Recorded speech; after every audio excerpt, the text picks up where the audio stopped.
obviously a really bad situation. Looking at a 4 now, Category 4? Yeah, so initially Category 3, now Category 4. That means winds could go as high as 130 miles an hour. That's the lower part of the threshold for a Category 4 hurricane. So again, this is going to be happening very quickly, the intensification, as we expect landfall tomorrow evening. And there are a bunch of alerts, of course, posted not only for Florida, but throughout Georgia, parts of southeastern Alabama as well. But those hurricane warnings extending far northward into Georgia. This is going to be a very large storm, high impact. The center of circulation now about 460 miles from Tampa as it is beginning to move away from the Yucatan Peninsula. So as it moves over the very warm waters of the eastern Gulf of Mexico, that's why it's going to be rapidly intensifying in such a small window of time. So winds now up to 85 miles an hour. They will only get stronger. Here's the official track from the National Hurricane Center.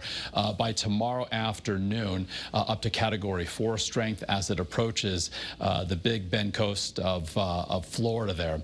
And then as it makes its way into Georgia, curving north and then northwestward into the mid-Mississippi River Valley, and then dissipating as we head through this upcoming weekend. Currently from Hartford, 64 degrees in our capital city. A lot of cloud cover today, an east wind at 5. Our view from New Haven, you can see Harkness Tower, clouds as well, 67. And our view from New London, 64 degrees with an east-southeast wind at 11. So certainly cool today, cooler compared to this time yesterday by a few degrees. We're in the mid-60s, low and mid-60s across Connecticut. You can see a southeasterly component to the wind. So showers off to our west, slowly approaching this storm system, slow to approach and slow to move through. So as we look at the big picture here, behind this system, high pressure building out of Canada is going to eventually deflect any sort of the remnant moisture from Helene from ever making its way here into southern New England. So overnight tonight, mostly cloudy, some isolated showers certainly possible, mid and upper 50s inland, lower 60s along the shoreline. A first alert futurecast tomorrow. You want to have that rain gear on hand.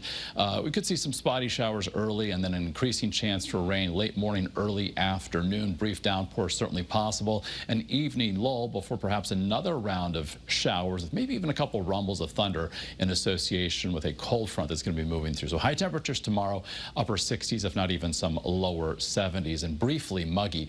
Tomorrow, we've got the Durham Fair that kicks off. Not ideal weather for that, with that chance for some evening showers and even perhaps some isolated thunderstorms. So we're not expecting any sort of severe weather. So once this front clears Connecticut, it will be slow to do so by Friday morning. So lingering cloud cover, maybe a shoreline shower, and then at least partial clearing as we move through the day on Friday. So rain certainly something we could use, because prior to this rain arrival, just over 3/10 of an inch so far from earlier in the month.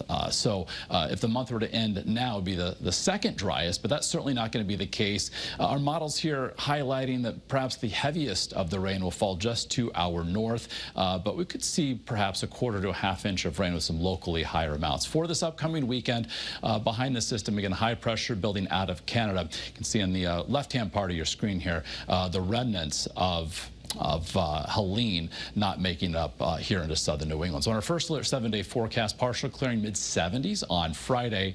Highs between 70 and 75 over the upcoming week, and we'll say mostly cloudy Saturday, a mix of sun and clouds on Sunday. Dry for both weekend days.